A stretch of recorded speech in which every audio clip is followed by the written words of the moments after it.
Assalamualaikum warahmatullahi wabarakatuh. Kali ini ada sebuah modul power supply punya mesin Piro ya, dimana modul power supply ini tadinya jelek di lampu ya. Nah, saya kalau memasang MOSFET-nya ini ada MOSFET SP3568 yang biasa saya ganti menggunakan MOSFET 7N65 ya, 7N65. Nah, ini sebagai gantinya. Namun sebelum mengganti, biasanya saya sudah siapkan rangkaian bolam lampu seperti ini yang ada dua buah jepitan di ujungnya. Ini bolam lampu 100 watt ya, 100 watt pijar. Teman-teman bisa menggunakan yang 75 juga masih bisa ya. Jadi ini nanti kita gunakan untuk menseri jalur listrik yang ada pada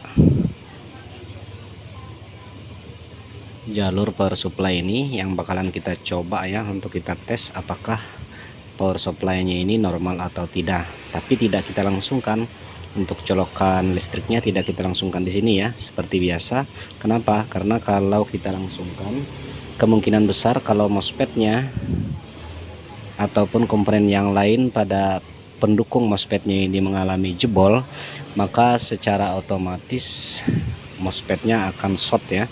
Nah, setelah short MOSFET, dia akan merembet ke bagian dioda ataupun komponen-komponen yang lain, yang mana rambatannya itu atau merembetnya itu memperparah keadaan, sehingga komponen-komponen yang rusak akan semakin banyak mengalami kerusakan ya. Nah, jadi caranya saya akan pasangkan satu kabel masuk ke jalur yang biasa, jalur input AC yang masuk ke modul power supply Piro ini. Kemudian satu kakinya saya pasangkan, terserah mau yang di hitam boleh, mau yang di merah juga boleh ya. Nah, terus jalur ini yang telah kita pasangkan seperti ini, yang ujungnya kita kembalikan ke posisi semula ya. Di sini posisi kabel yang seharusnya kabel ini masuknya ke sini ya. Jadi kita hambat menggunakan bolam lampu 100 watt pijar ini. Nah, ini bermanfaat sekali ketika ada short, maka komponen-komponen yang ada di sini tidak akan parah ya kerusakannya, hanya saja arusnya akan kembali dan menghidupkan bolam lampu. Nah, kalau bolam lampunya menyala, berarti power supply ini masih mengalami masalah pada modul ataupun komponen-komponen yang lainnya ya. Itu yang pertama. Oke, kita akan coba ya. Ini kebetulan untuk MOSFET-nya sudah saya ganti, jadi saya akan mensimulasikan ketika ini kita colokan dalam keadaan menggunakan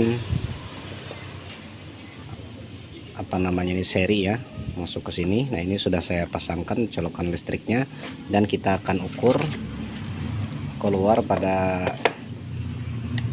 ini 50 volt ya, 50 volt skala 50 volt DC, dan outputnya kita ukur di sini. Teman-teman bisa lihat itu sekitar 13 volt ya, 13 volt. Dan untuk bagian 250 volt atau kali 1000 ya, skala 1000, karena di sini mungkin lebih dari 250 volt. Nah, ini udah masuk juga di bagian elko nya.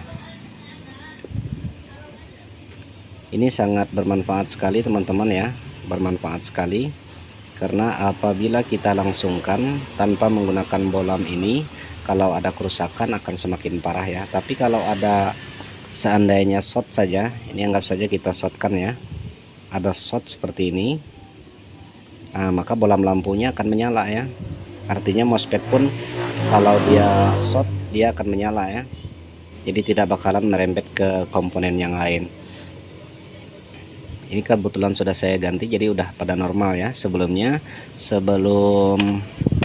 pergantian ini, waktu menggunakan MOSFET yang asal ini selalu menjelek ya.